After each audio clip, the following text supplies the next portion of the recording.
Hey y'all, this is a powerful episode I know is going to change the way recovery looks for many men who have engaged in chemsex.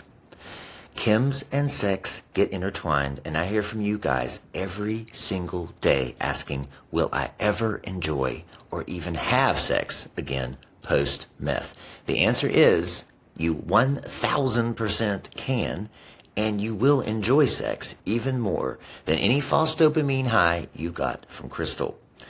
The sober, fetish, and kink scene is a lifesaver, if you ask me.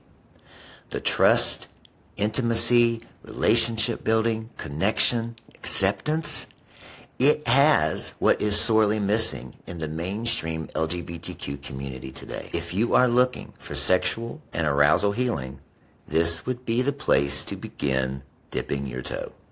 And pay close attention to Ralph's story. He was told by the mainstream recovery community that he couldn't engage in his fetishes and kinks anymore. He wouldn't be able to stay sober. Someone, somewhere, made up that rule based on their own fear and projecting their own experience. If Ralf had blindly accepted this guidance, he wouldn't be having the global impact that he's having today. To me, Ralf represents empowerment, resilience, and commitment to what aligns with him. He didn't compromise his identity. He rewrote the rules to stay true to himself. And I am so impressed with him, and I invite you to use his example in your own recovery journey. Are you denying yourself for the sake of someone else's rules? All right, enjoy the episode. I don't know how to ask this, but how do I know what I'm into? Is it just trial and error? Is it just trying on different things? I guess it's like if you're watching porn and it's the slightly kinky porn and it gets you hard, well, then the mic. Welcome to the Aftermeth Podcast. This is your host, Dr. Bragg, a former crystal meth addict, now sobriety coach. Join me on my mission to increase awareness around the epidemic of crystal meth among the gay male population and create a repository of resources for current and past addicts as well as and especially for their loved ones. This is the Aftermeth. Trigger warning, this podcast will contain discussions pertaining to drug and alcohol misuse. If you feel triggered to use or relapse, please call SAMHSA's national hotline at 1-800-662-HELP.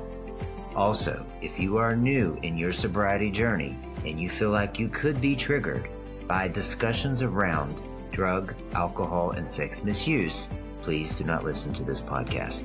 All right, now on with the show. Welcome back to the Aftermeth Podcast. So glad that you're here. And I just want to say, you know what? I am so grateful for you listening to this podcast, and I'm so grateful for the feedback that I'm getting. I'm grateful that I went ahead and pushed myself to start this podcast because lately, it's kind of an emotional day for me because of the recent DMs I've been getting from guys who they are isolated, alone, trying to figure out this meth recovery thing on their own, and sometimes the only thing they have to pull them back from a craving is turning on this podcast. It's just so surreal to me to read that. And it's an honor to bring this to you. And thank you. Thank you for listening. Thank you for watching. And we're going to full speed ahead continue with the podcast no matter what. So that being said, make sure you rate and review the podcast, please. And please know, I want to make sure that everybody, because I say this at the end and I want to start saying it at the beginning, that every episode has a supplemental study guide that comes out with the episode. If you look in the show notes, there's a link there you can follow, whether it's on Spotify, Apple, or YouTube, or wherever you listen to your favorite podcast. There's also a mailing list that you can get on. If you're interested in getting on that mailing list, just let me know.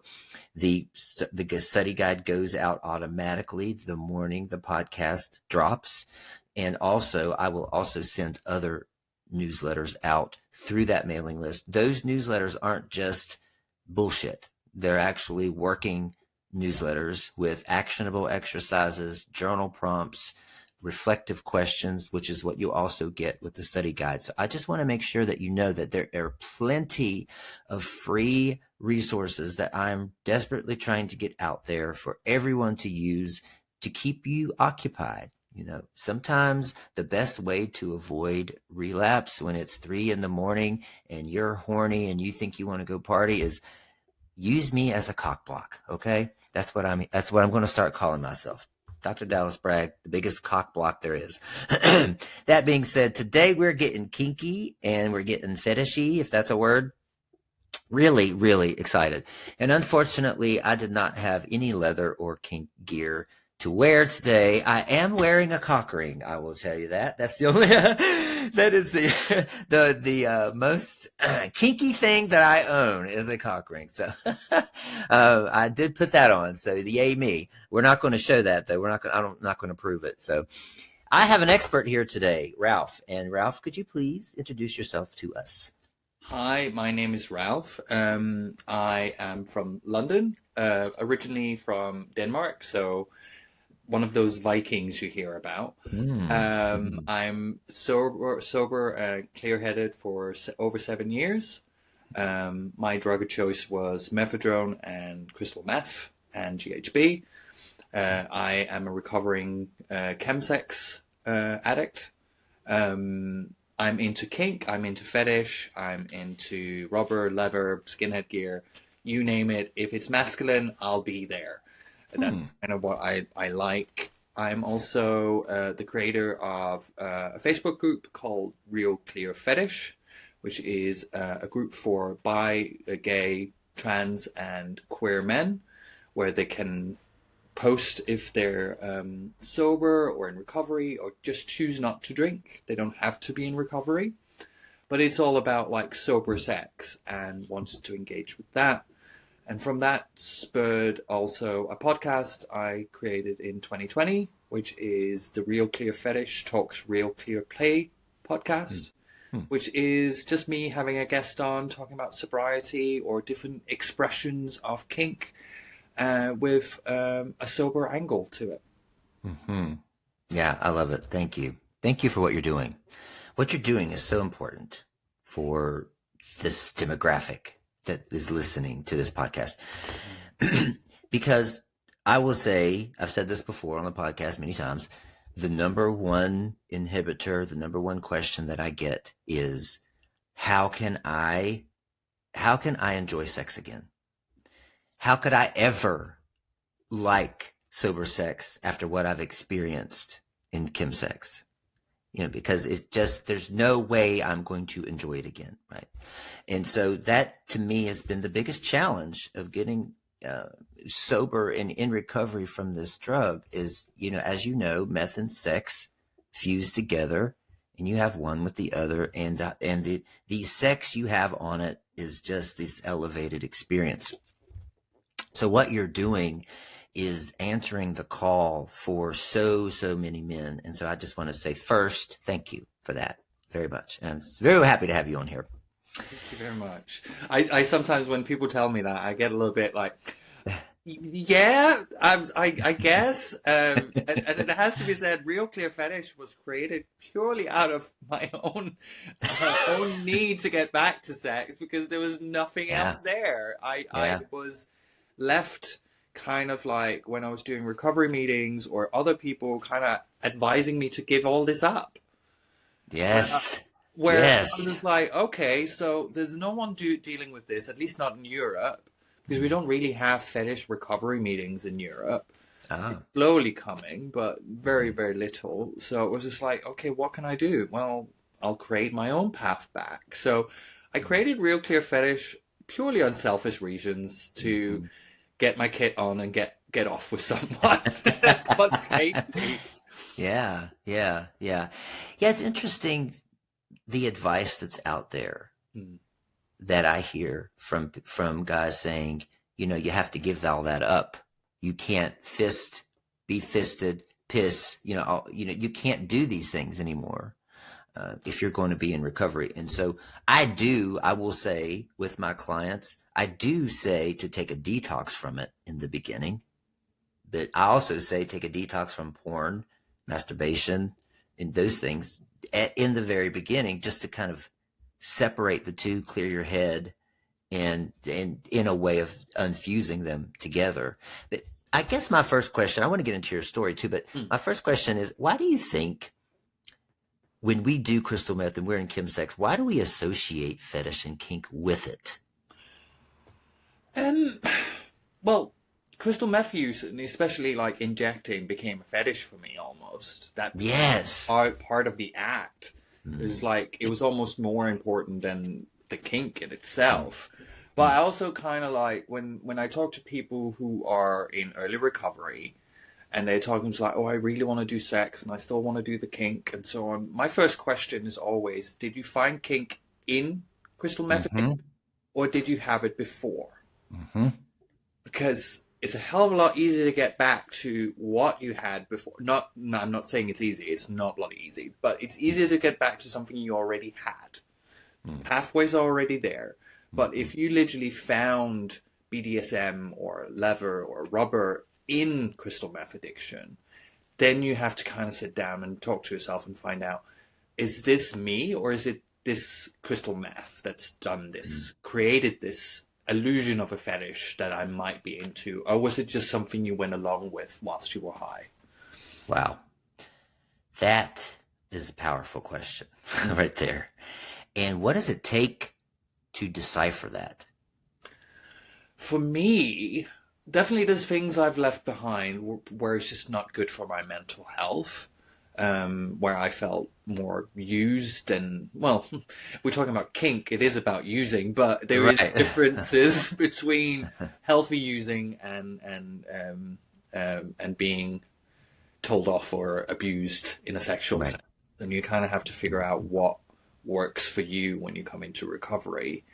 For me, like you said, it took having a break. I wouldn't say 100% break. But I think for the first 2 years, the only time I engaged with my fetish when I came into recovery was when I was relapsing, because it was just so connected to my fetish life. So I always kind of see the first 2 years of recovery, I didn't really, at least not healthily, engage with my fetish. And it took a long time to disconnect the two. And it kind of just happened gradually. And I remember the first time where I knew it was disconnected was me feeling my leather jeans whilst I had them on, without thinking about what drug I would be taking later. But I was just enjoying the moment of wearing the gear. That took approximately 2 years for me. And was through recovery programs, therapy, all sorts of stuff. Also, I joined the London Gay Men's Chorus, which all of a sudden I had an outlet for my creativity. So for me, my recovery journey was very much a amalgamation of all sorts of stuff I did. And I just didn't stop. I just like, if I can add something that would help me, I would add it. Do it. So I like to make lists of like an action plan for people. You detox from it. Then you started to check out every route you could, it sounds like. You had recovery groups, therapy, whatever else you could think of that might help. You also had a creative outlet, something to get the energy moving, it sounds like, through your body. And 2 years it took you. So when you put on your leather gear, your brain associated that immediately with drug use. Is that right? Yes. That was combined. And I've been doing kink since I was 22. I just turned 40 in October. Okay. And when I kind of almost, because I was being guided to give it up, it was breaking my heart. It's yes, the sex aspect is fun and so on, but kink and fetish is a lifestyle, and I love the community, and I love how it makes me feel. It doesn't always have to be about getting your rocks off. It can also be the most social and intimate thing you can do with people, just stand around in your gear feeling good about yourself. And all of a sudden I found myself just like, oh shit, I can't do that. It almost felt like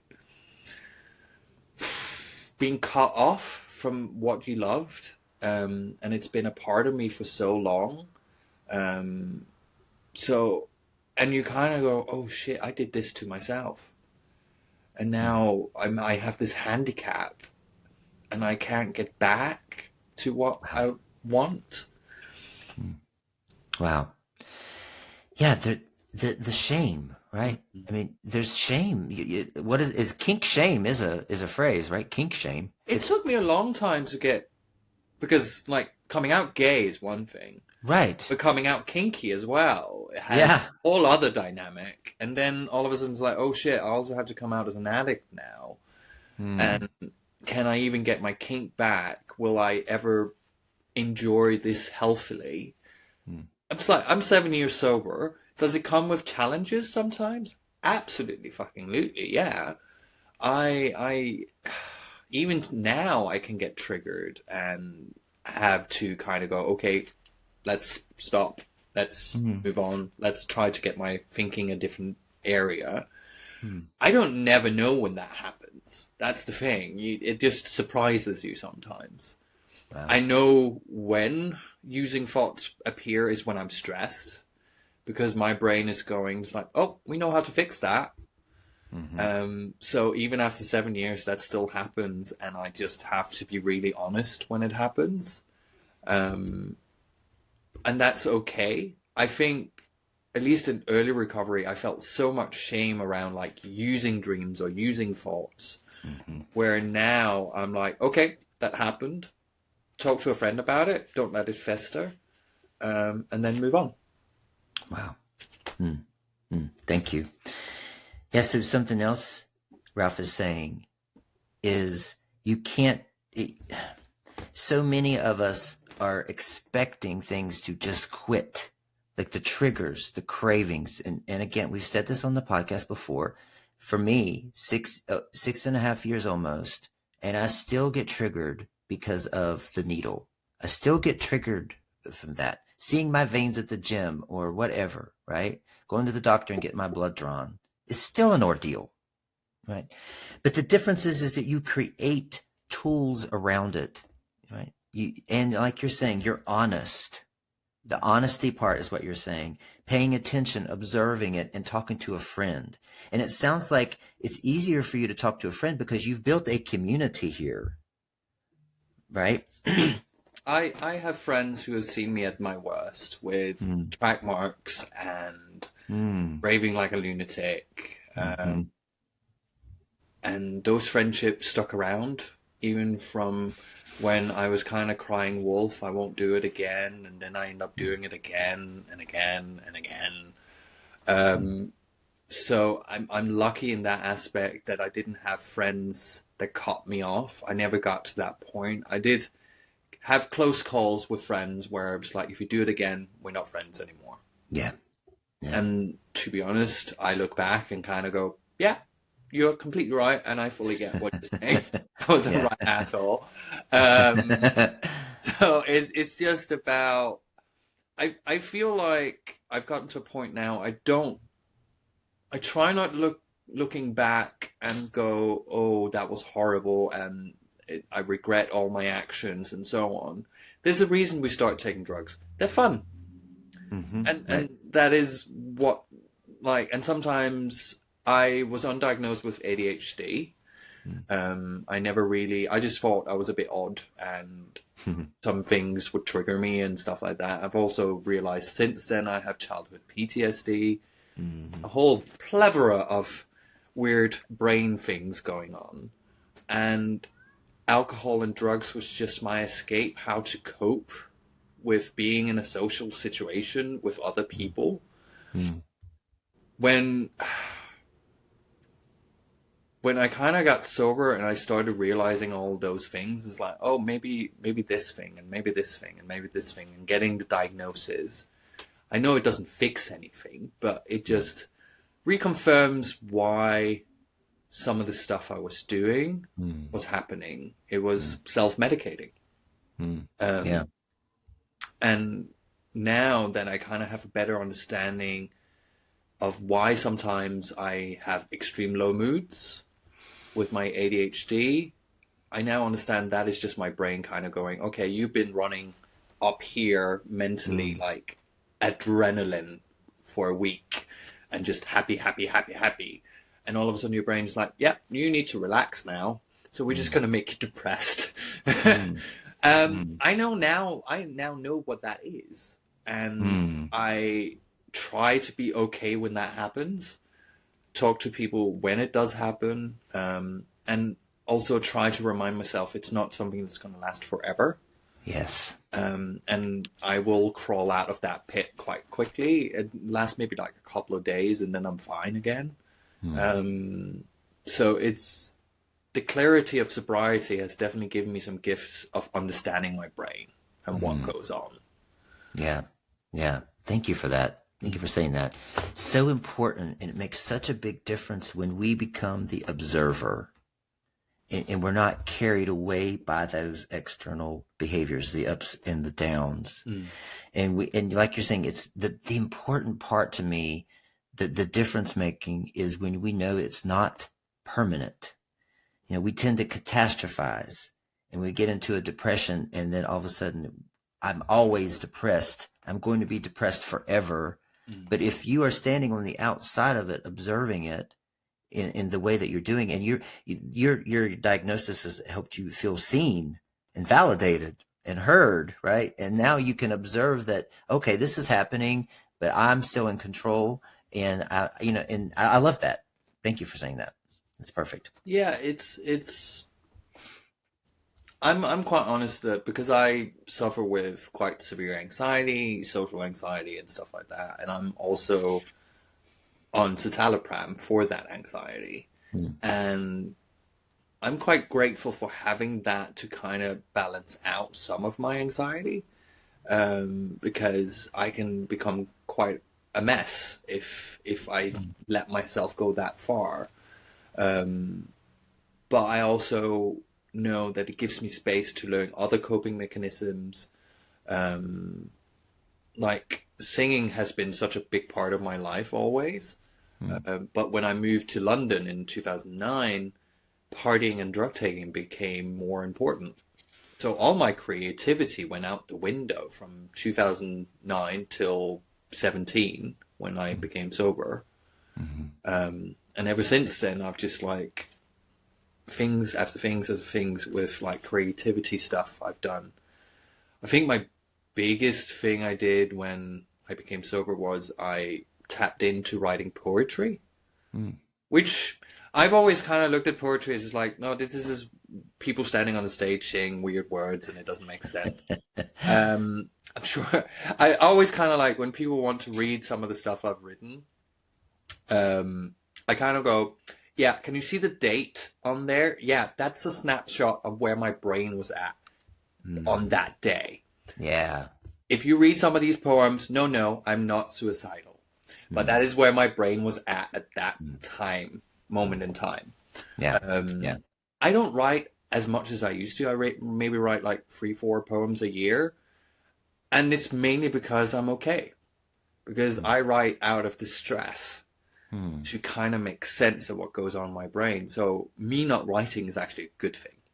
But then again, I pour my creativity into a lot of other things as well. So, Well, I would say you have to be fairly creative to be in this scene that you're in and this community that you're in. Because this is, if you look at, we're going to put all of your links, of course, in the show notes. If you look at your Instagram page, you are, there's so many different looks you have. Like I saw you as looks like a police officer. Then you have a cowboy hat on. Then you have shorts on. And so I was, it's you've got to be creative somewhat. And then from what I know of, and we can ask this question too, because we did have Steve, you had Steve, Sober Steve, on your podcast, and we had him on with another gentleman, Daddy Dale. And what I learned was there is a scene, and that you have the role playing going on a lot of times in this scene. And so to me, it's like, it takes so much creativity to make this happen. So much more than just getting naked and fucking in a bed. You know, it seems like you have to be really heady. You have to be imaginative, I think. I think that it's good with a healthy imagination. That's for sure. Mm-hmm. And it does take a lot of mental energy to put on a scene, being in the role of what this person wants out of it. I always kind of like, as a dom or as a submissive, you kind of, I'm not downplaying that it can be quite hard work to be the submissive as well, but as the dom, you have to be on all the time. You don't really stop, and you kind of have to like think. I've now realized in the last 2 years, when I'm submissive, my ADHD brain goes quiet, which is a new feature I've unlocked. I love that. But it kind of makes sense that when you don't have to think about anything else than actually just focusing on the sir, your brain kind of goes quiet. But that's also why I find a lot of submissives I play with, they're normally in high-powered roles, work-wise or home life-wise, and then they just want to switch off when they're in that space, just like, this is what you're being told. But yeah, it does require a lot of mental energy, and because I go through swings and roundabouts, especially in wintertime, I like seasonal depression and stuff like that. Does happen. On occasion, I'll go, if I've organized the scene, it's like, do you know what? I'm not there. It's not going to work. I can't force this. Yeah. Where in drug addiction, it's like, oh, I'll just do another line or another slam, and then just go on with it, even if you're not mentally prepared to do it. I think the power of saying no is amazing. Yeah. Which I've learned. Wow. Yeah. Boundaries. Right? Boundaries, and speaking your boundaries. That's such a foreign word to us addicts, I think. Nobody says no when you're high on meth. Why would you? Interesting. I want to have a whole podcast about boundaries for sure. Before we get into, I want to talk more about that. Back to your story. In 2 years, you could put on your gear. I don't want to take too many rabbit trails, but I do want to address like leather, rubber, skinhead. What is all that? You're going to have to talk to me like I'm a 2-year-old here, because I don't. That's fine. Well, it's just different styles of gear. You can see behind me. That's my open closet with all my levers. Yes. And leather is definitely my first love. That is okay. That is where I feel comfortable. That is my comfort zone. That is my comfort blanket. But rubber, it's just, there's communities within the fetish community. So you have people who are just pure rubber. You have people who are pure skinhead gear. You have people who are pure leather. And then you have the pups, and you have the sports gear. Right. It just goes on and on and on and on. And then within like the leather community, there can be sub communities in there as well. With like, what type of style do you have? Do you wear police uniforms? Do you wear more punky leather? Stuff like that. So it's all about self-expression and what you want to bring to it. I would more categorize myself. I'm not very, I wouldn't say I'm a sheep, but I like the leather cologne look with like the mustache, the cap. A little bit like if you watch Police Academy, Blue Oyster Bar. Yeah. Yeah. It's That's drag. funny. It's all drag, really. Drag, yeah. It's all drag. Mm. Interesting. There was a question I had about that, but I can't remember right now. Okay, so yes. Oh, skin headgear. That was the question I was going to ask. Yeah, What yeah, yeah. is skin headgear? What does that mean? Well, you have bleached jeans, Fred Perry polos. I know skinhead gear is maybe become less acceptable, I guess, because it's Mm-hmm. been taken on by neo-Nazis and stuff like that. Yes. Uh, Yeah. Okay. but when I talk about skinhead gear, I'm thinking about the 1960s UK version of skinhead, which was just an offshoot of the punk culture. Okay. Unfortunately, been appropriated by horrible, horrible people. Yeah. So it's. I just like the look. Mm-hmm. So it's and there's so many gay skinheads here. It's Hmm. much more acceptable in England anyway, because it's still associated with a punk thing. Where if you go Okay. to the States, it's probably slightly different. Yeah. Yeah. I guess so. I mean, I'm not familiar with it, but I'm also way out of touch. So, um, Hi. I'm not sure. Okay. Um, so if obviously you had some of this interest before your addiction, Mm. right? What about us that got into some fetishes? I think, and we may have touched on this already, but how do we know, I guess, in trying to, we know we want to be kinky. We want to explore fetishes. I don't know how to ask this, but how do I know what I'm into? Is it just trial and error? Is it just I trying on different things? I Like, guess it's like if you're watching porn and it's the slightly kinky porn and it gets you hard, okay. well, then there might be something there. Mm, I think a lot of stuff is trial and error. It's mm-hmm, kind of like, does this make you feel good? mm-hmm, Is having a big, strong Leatherman standing above you calling you the F slur, does that get mm, you hard? mm, If it does, brilliant, fine, great, go with that. Find the people okay. you trust to explore Yeah. that side of you. Mm-hmm, Um, I know, I think when I started on Kink, I knew what I liked quite quickly, but I've also expanded on that. mm, And also with leather, sometimes I go through a period where I'm not so interested in leather. I think it comes seasonal, if you can kind of like that. But if you're curious about something, just explore it. And if you find out it's not for you, that's also okay. mm-hmm, That's the mm-hmm, wonderful thing with sex. It's mm-hmm, supposed to be fun and scary and messy, and there's not there's not really anything there's not there's not a wrong way to do sex. mm, It's just about being true to yourself and keeping yourself safe and finding good play partners. mm. So if you want to explore, I can give you the little goods on the next episode of my podcast. I had someone on that's into clown fetish, Hmm. which Interesting. was very interesting to me. Nothing I've ever wanted to explore. And I'm not scared of clowns, but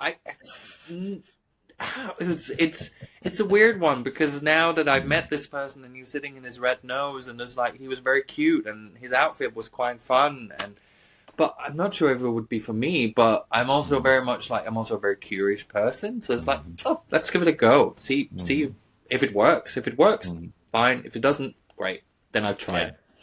Yeah. Yeah. Yeah. Yeah. Yeah. So you mentioned earlier being used, Mm. right? As could be a meth trigger, but it could be what you like.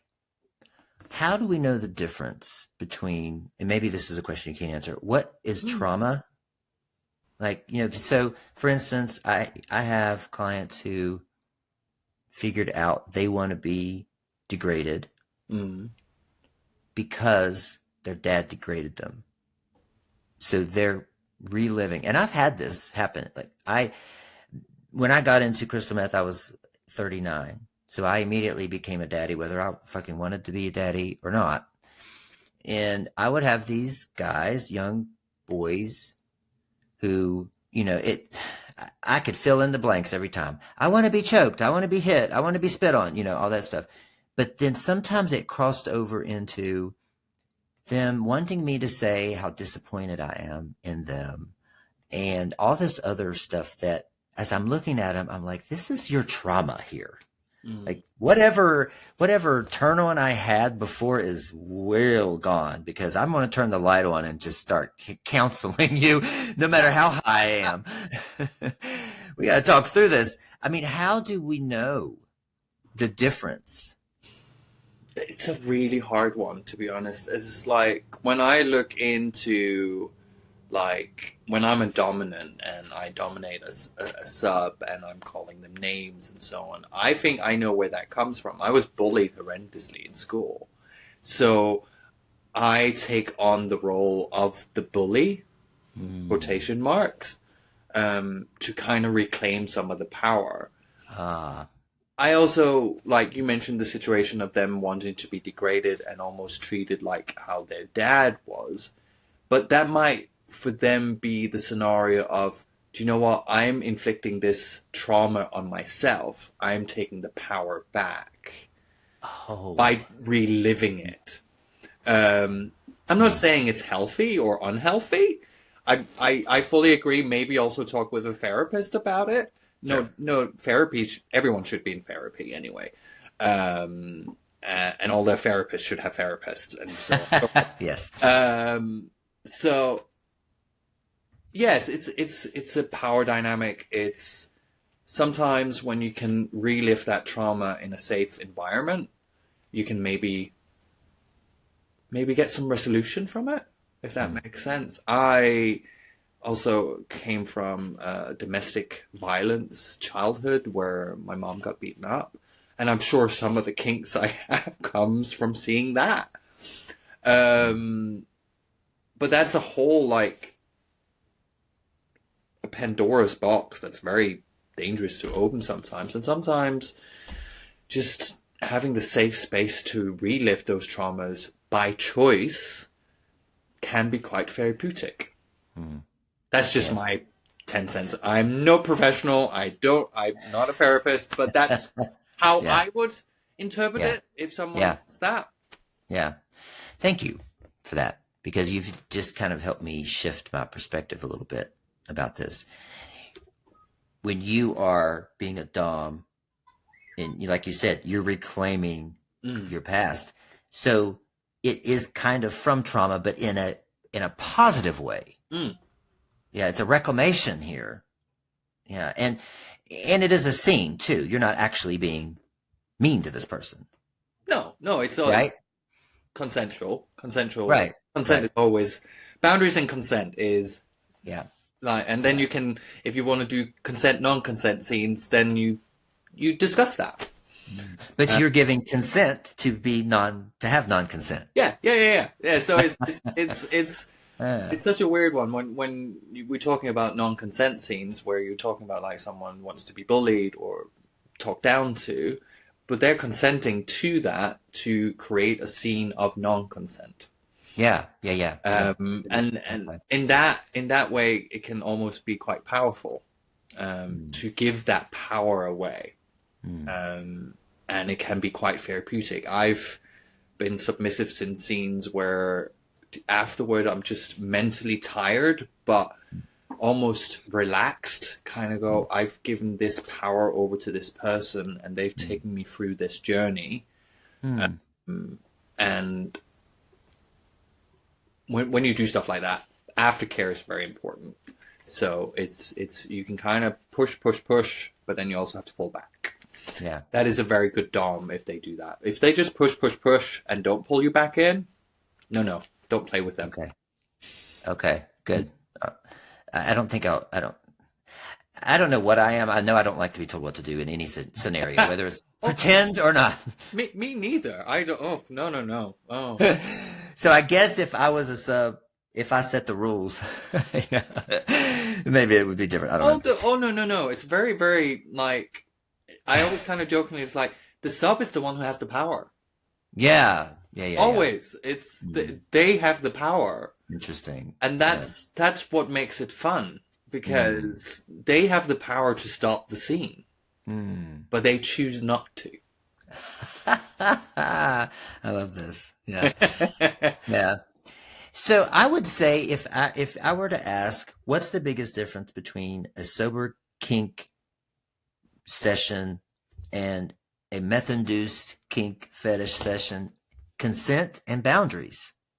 Is that the major difference? I mean, because you have open consent when you're in chemsex, I think pretty much, right? And boundaries, what boundaries? We want to push the boundaries. That's how we end up in all this, really, really dark stuff. Would you say that's the biggest difference? I would say so.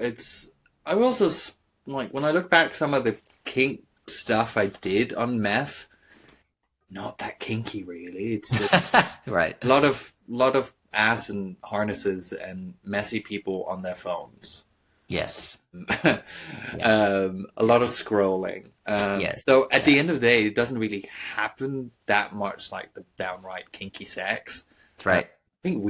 I think we think we're really kinky at that time. Yeah. But not really when it comes down to it. It's always like when I talk to people in early recovery, it's like, oh no, not going to get the same kind of high. I'm not going to get the same kind of sex. Mm-hmm. And I kind of go, you're right. Good. It's not going to be the same. You can't have a scene that lasts 4 or 5 days. It just doesn't work. Mm-hmm. That's not... If you have a session with someone and it lasts maybe like 2-3 hours, that's a good session. That's a good, fun session. And that's what it's supposed to be. Mm-hmm. It's not a marathon. Where we spend years thinking it is, and all of a sudden having to kind of navigate sober sex afterwards. It's terrifying. And it's exposing, and it's awkward, and you need to be allowed to be awkward. You need to be allowed to go, do you know what? This is not working. Mm-hmm. Where in meth addiction, you just take more and move on to the next person if it's not working. Right. Which is why you're on your phone anyway. Because you're going to the next one anyway, right? Yeah. So it's... I find sober sex can be quite rewarding, but it can also be horribly awkward. Yeah. If it doesn't work. But that's human nature. If you have chemistry, you have chemistry. If you don't, you don't. Yeah. You can't force chemistry. We took chemicals to make chemistry. Right. Yes, because meth is the ultimate bypass. Right? Yeah. You bypass the pleasantries. You bypass getting to know somebody. You bypass getting turned on. You bypass the foreplay.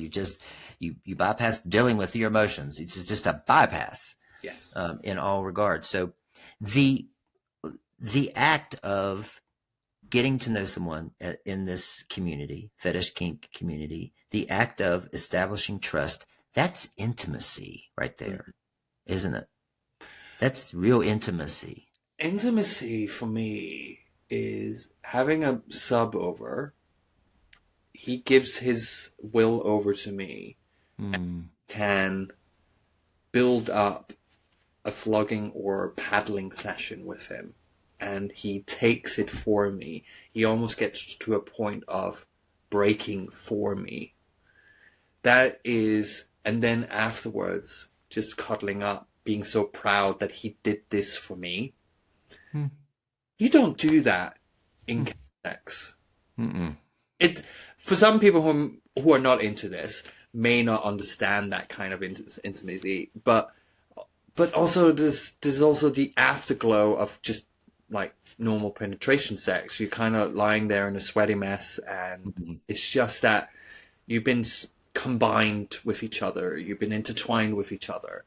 And that's almost the same you get from flogging someone or something like that. And that's the afterglow, the almost that afterwards when you're kind of done and you kind of start laughing afterwards because we were just so loud and and messy and so on. And you can get all that. On chems, you don't get that. You never come, so there's not really. You're more likely to chafe your cock before you come. Yep. So, yeah, I love. I can be silly and giggle during sex as well. That this went wrong, ha ha ha ha, kind of thing.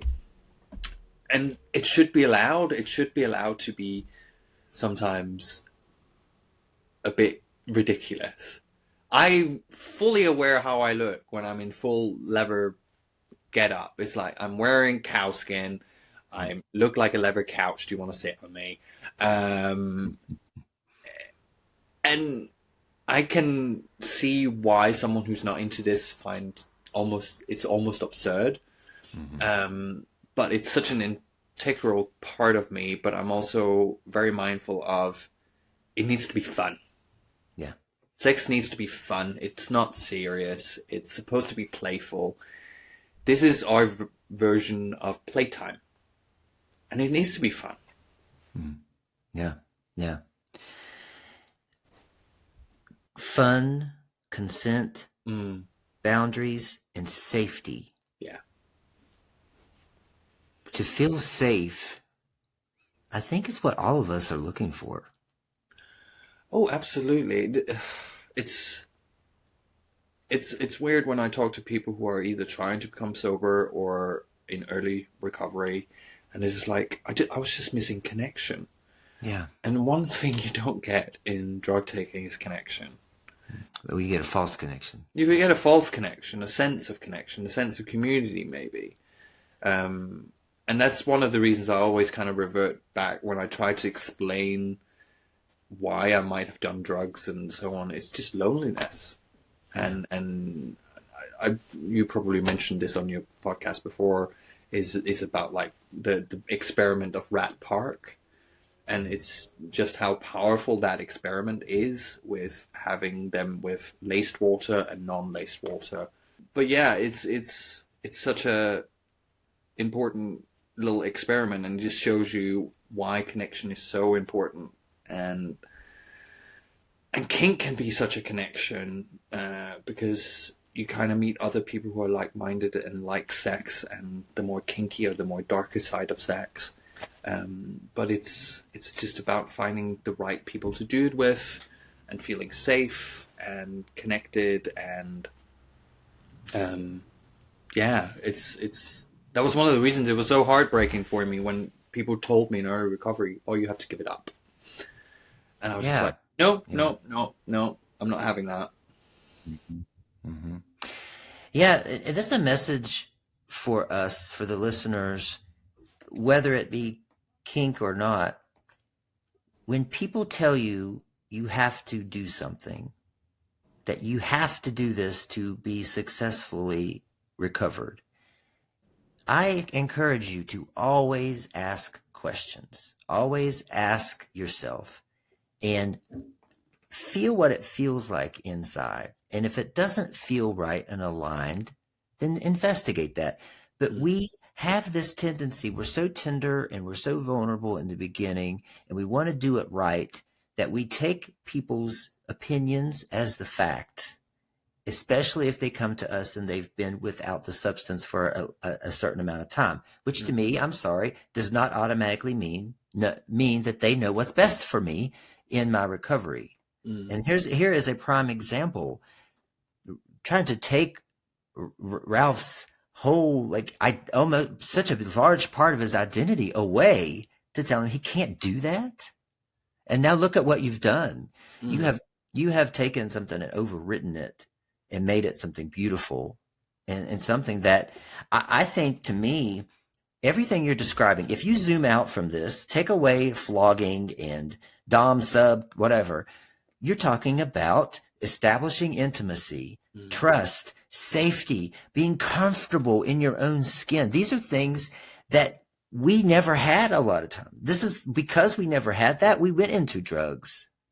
And you're giving a platform here for us to establish these things that we never had in our whole life, what we were searching for. This, to me, is the antidote for addiction.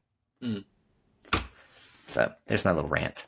No, you're completely right. And it was, I think one of the biggest epiphanies I had when I became sober is, oh, you can say no. You can leave the party if you don't want to be there. Yes.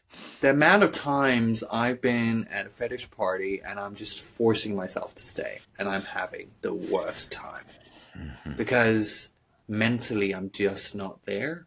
And this is before I was diagnosed, and I kind of just thought this was what all brains did and stuff like that.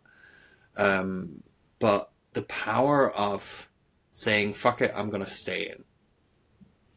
So joyful. Yeah. And I was like, why did it take me 10 years to figure that one out? Yeah. Yeah. And also be okay with not being okay and vocalizing that. Yeah. And it's so important. So important. Yes. Saying no, because a lot of us as well who are addicts are also people pleasers. Right? And we don't want to hurt someone's feelings, which is why this ghosting thing is so big in this community too, by the way. But saying no, speaking your truth and standing up for, and actually knowing what it is you want and don't want. Such a huge part of recovery too. And in this world you're describing, this kink and fetish community, that's a big part of it. So there's so many benefits I'm seeing here.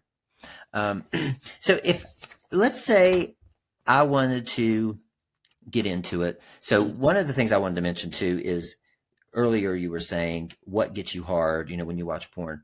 Yeah. For those of you out there that I hear me say, take a break from porn and try mindful masturbation. This is also something that you get an idea for what different kinks and fetishes there are and mindfully masturbate about it and see what gets you going. Right? The biggest instrument for masturbating is your brain. Yeah. The things you can explore in there. It's. I have fantasies, but not every fantasy needs to be lived out. Thank you. Yes, thank you for saying that. Perfect. And that's fine. And I always like when I'm talking to someone online, it's like I want to do this, and I want you to do this to me, and I'm just like, go and have a wank, and then come back and talk to me. That might be the best, because you might feel differently afterwards. Because it feels like you're a little bit like horned up right now. Yeah. Which is fine, and it's fun and it's beautiful when you can get to that point. But I'm also like, you're telling me these things, but I don't think you're into them. I think you're just riding a horn high here, which is fine. That is perfectly fine. But like, have a wank and then we'll talk about it. Yeah. I love that. And then we can kind of negotiate what can be fun for you. Well, also, like, in when I started engaging with recovery services, this is before I became sober, where I was just trying to do harm reduction instead. And they were like, well, if you want to disconnect it, maybe just wear it at home by yourself, wear your leather jeans, stuff like that, and just have a self-pleasure evening. Okay.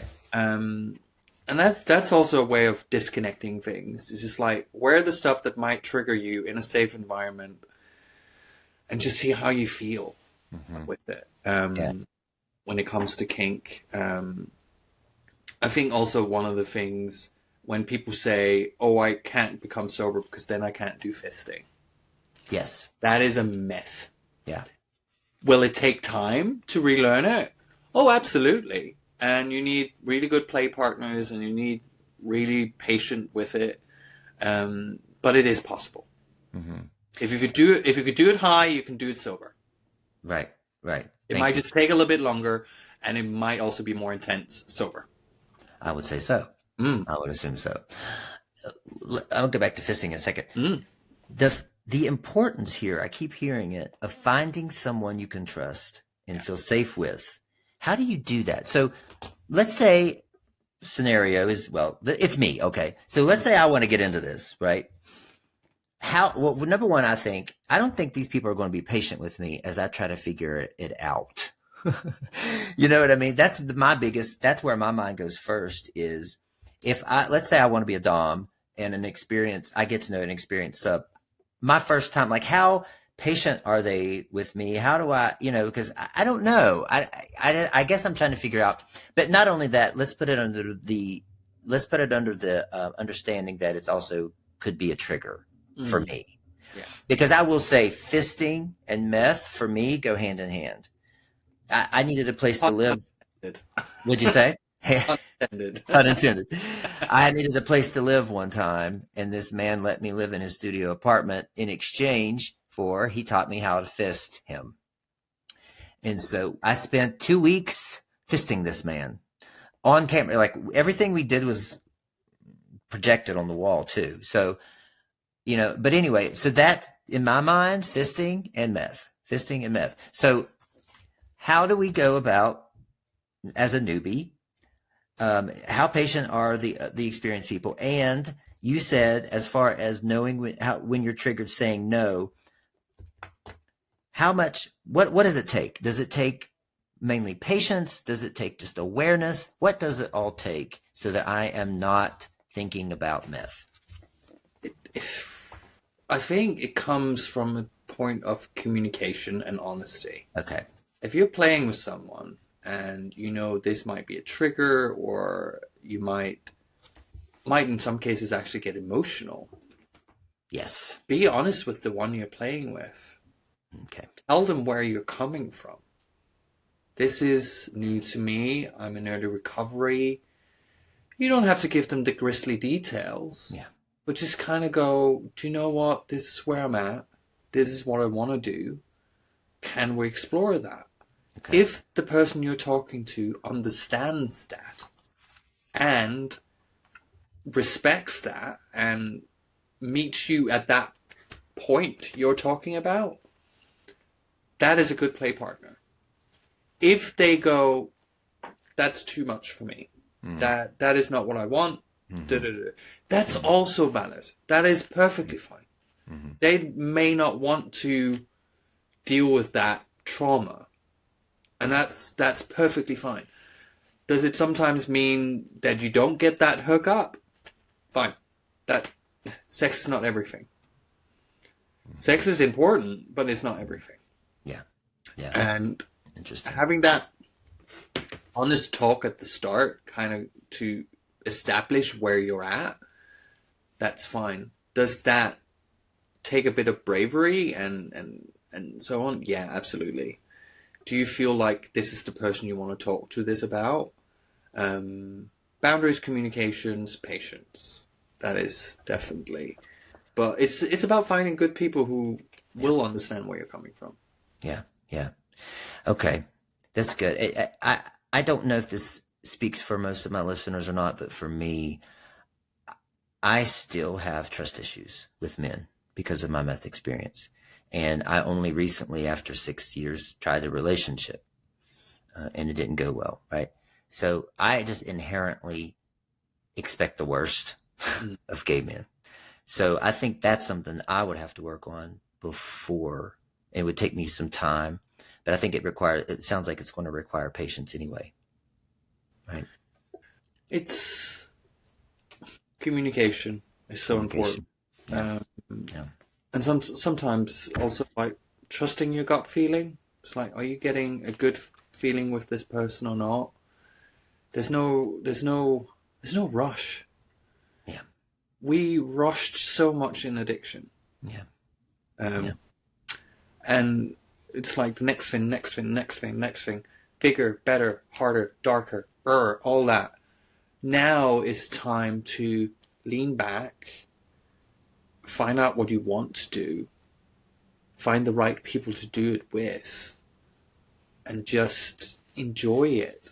Enjoy. Sex is supposed to be lovely and beautiful and, as I've said before, messy and sweaty and all that. It's not supposed to be anxiety inducing. It can be, and I also sometimes like sober sex can be like having sex for the first time. Yeah. And that's okay. There's a reason it was awkward the first time. So sober sex can also be awkward, and that's also okay. Yeah. And that that's universal. That can be from fetish sex to vanilla sex as well. Yeah, it's. I've met some amazing people, and then I've also met shitty people that just didn't respect my boundaries. Yeah. I didn't know where my boundaries were. I know much more now where my boundaries are, and that's so important to me. So I'd rather say no than have a shit time with someone. Yeah, of course. Yeah, and just oh God, deny yourself, and betray yourself. That's the word I'm looking for. Yeah. And betray yourself. Mm. These are all skills, boundaries, and communication. I mean, this is all skills that you can use in the rest of your life. All the other aspects of your life too, right? Yeah. I had a question here, but it looks like we've answered it. And that's, I put out a question to my people about what questions they would have today, the difference between sober kink and fetishes than the ones you have when you are not sober. I think we went over that pretty well. What about your podcast? What can we expect to see with your podcast? I want to make sure that we give it a good plug here. I try to get people on with different experiences. I also have people on who are not necessarily sober, but they play sober. I have people on who are doctors or therapists as well, or work with charities, harm reduction charities and stuff like that. So my podcast more focuses on the sober play, not necessarily recovery. I definitely have a lot of recovery people on. Sure. And also very much a plethora of different types of recovery. Smart recovery, 12-step, all sorts of versions of doing it the way you want to do it. So it's very much like, for me, it's a safe space to talk with someone who brings something to that subject. Sometimes I've had people on where we don't really talk recovery. We more talk about what their interests are. I also sometimes... It's such a dark subject about recovery and the mess we get us into. Sometimes we also need to talk about the lighter side of life. So I try to kind of have a balance of that. I've definitely had some really powerful episodes where we dive into suicide attempts, overdoses, losing friends and family to drug addiction. And then I have other episodes where we sit and giggle and talk about drag and Eurovision and the latest painting they just made or stuff like that. It's not all dramatic. I feel like sometimes some of my episodes is very much like different types of shares, if that makes sense. Yeah. Eating, where you have you have the light and the dark episodes. I definitely like the episodes that go really deep are some of my favorites. Absolutely. I think it was last season I had someone on I relapsed with at IML, International Mr. Lever, in 2017. Oh, wow. And we talked a lot about that. And it was almost like giving it a bit of airing and a little bit of compassion to how messy it was, but also this friendship that bloomed from it, and we're still friends. That's interesting. Even from that messy chapter. Wow. So the podcast dives into all sorts of stuff, and I try to keep the subjects. There's no certain theme for an episode. It's more what the guest brings to the episode. And I kind of like it that way because I get into conversation where it's like, I did not know we were going to get into that, but how fun was that? And that's so important to me. And it also is, I love being reminded where I come from when I talk to people about their struggles. And I enjoy doing it. It keeps me grounded. Yeah. And that's so important. So yeah, if you want to listen to kinky men talk about kinky shit and about sobriety, check my podcast out. Yeah, definitely. And I'm in the middle of season 8 at the moment. I'm recording. we speak. Yeah. I'm recording an episode tomorrow as well, so it's a lot of fun, and I get to meet some very interesting people. Clown fetish. Yes, who knew? Who knew? I love it. I just feel like I knew it already, but this really confirmed and solidified it for me how healing this is. And it really, I'm impressed by your groundedness. You really seem to have a realistic grasp on life and yourself, very self-aware. And I would guess that comes from being in this community a lot. I mean, I think that's got to be a big part of it. No, I'm not saying. I would say I never try to I don't have everything figured out, and I have my bad days, and sure. I've literally been putting through the trials this year with moving house, and now this house is being sold, so we're being evicted. The amount of anxiety and feeling shit and so on, it's there. Yeah. But I'm also if I can go through this and still be fine, I'm not going to lie. To be honest, when we got the eviction notices for the house we're in now, oh my God, I wanted a drink. So badly wanted a drink, because that would just take the edge off. Yep. But I'm very much I verbalize that with my friends. It's I really would like a drink, but I'm not going to do it, but I need to say it. That this is where my brain is going. Yeah. And that's okay. It's okay to feel like that once in a while. As long as you don't action it and you don't sit with it. That's right. That's right. Thank you. Everything you've said I hope that listeners will listen to this again. Listen to it through a lens of not even kink or fetish. Just listen to what Ralf has said. He's dropped some nuggets here. Some really good nuggets. I try to. But I always kind of go, I'm not an expert. I'm just me. I talk from my own personal experiences.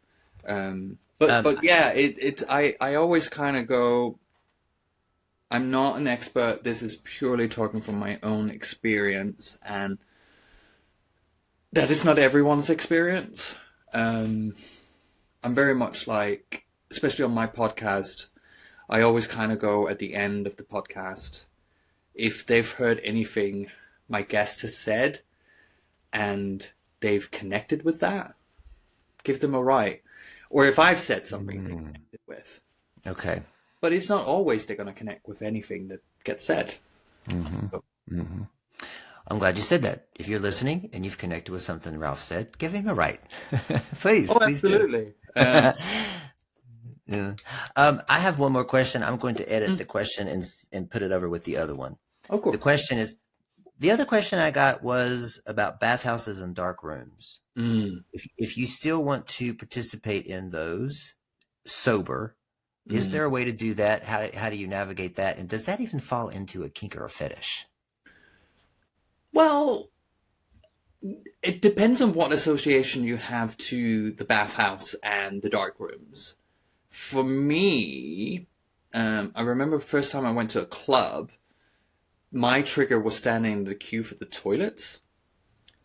Oh. Because I knew what I used to go into the cubicle to do. I used to go in to do a line or stuff like that. Yeah. So I feel, yes, you can do those spaces, but you need an exit plan. You need someone there that knows your situation. Would I suggest it in the first year of recovery? Probably not. Yeah. Unless you have a really good safety net. But then again, I'm not going to deny you doing that. I only went to a bathhouse or a sauna last year for the first time, because saunas used to be very chemsex for me. That's where I would go. Not so much later in my using, but very much so it was a trigger. And I went, didn't have a lot of sex, but I was there and I felt comfortable. in that environment. Would I go back? Maybe not. It was just to kind of see how did I feel in that setting.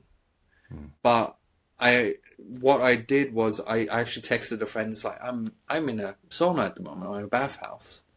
This is the first time I'm doing this. And they were like, great, fantastic. Let me know how it goes. Just to have someone to check in with. So it's all about when you feel you're ready. Yeah. And then question why you want to do it. Yes. Is there an alternative motive? I definitely have gone to club nights where I was just like, did I go to have fun or did I go to get tempted? That's right. That's exactly right. And I've definitely done that in my recovery where I've gone in just like, if someone offers me something, I won't say no. Yeah. And I'm quite honest about that. That's just, it's luckily never happened. Thank God. Yeah. So it's, the thing is, it's an ongoing thing. It gets easier, but it's still going to be there. It's still, you are closer to a relapse by turning around kind of thing. So yes, do I have 7 years of recovery? Do I feel very strong in my recovery?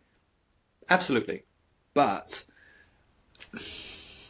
you never fucking know. That's right. You don't know what life's going to throw at you. That's right. And I would say this year has been testing. Yeah. Absolutely I would testing. say so. I would say so. Because, like, when you look at my Instagram, it's all very smiley, smiley, smiley, smiley, smiley. That's not necessarily what goes on in my life. The anxiety, distress, and low moods and stuff like that. It can be quite trying because, especially when you have an online presence, you kind of have to portray this, not perfection. I don't believe in perfection, but you have to. I hate using the word role model. Yeah. I know. Because I don't like doing this to myself, patting myself on the back too much. But I have to set myself to a certain standard. Yeah. Because people are watching. Yeah. And listening. Yeah. And maybe that also keeps me grounded, or keeps me a bit safe because I have other people depending on me. If that makes sense. It does.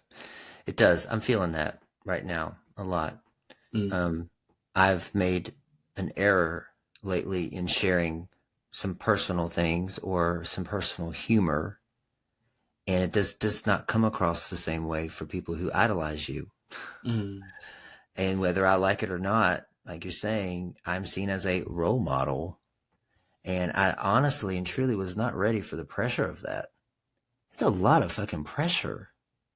It's one of the reasons there's a lot of stuff going on in the world, political views, different camps about it and stuff like that. I try, at least for my podcast, unless the guest brings something up, I try to stay away from that. That is not what my space is about. Right. And that should be okay to do that. Mine is about healing and kink and sobriety and stuff like that. What else goes on in the world? I try to. Yes, is there stress factors around the world situation and stuff like that? When you are a recovering addict, that can put a lot of pressure on you. So of course, if that is something that needs to be talked about, of course. But I try to keep my opinions. I keep myself as Switzerland at this point. Sure. On a lot of things because people are looking and make an opinion. Yeah, I definitely do too, as far as issues and politics. And the only thing I said to my followers about the election was, if you allow this election result to make you relapse, you've let Trump win twice. If that's what you're upset about. So do not let it be an excuse. You know, that was the only thing I said. But yes. Ralf, I just want to say I have just really enjoyed this immensely, very deeply. I really enjoyed it. And I think you're doing such good work, and you've really added to this podcast in a meaningful and impactful way. And I just appreciate you giving us your time. Thank you very much. It's actually been really. I think it's nice to be on the other side of the interview for once, and also because it's such a nice space to talk about this. And sometimes I forget to reflect a little bit on my own journey because I'm so focused on everyone else's.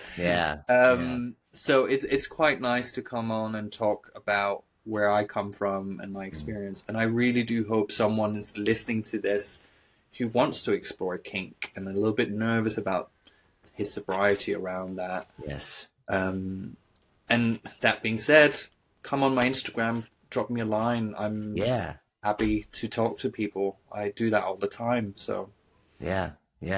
And one more thing, is there anything I have not asked that you wish I would have? Did I miss something? Oh, that's a big question.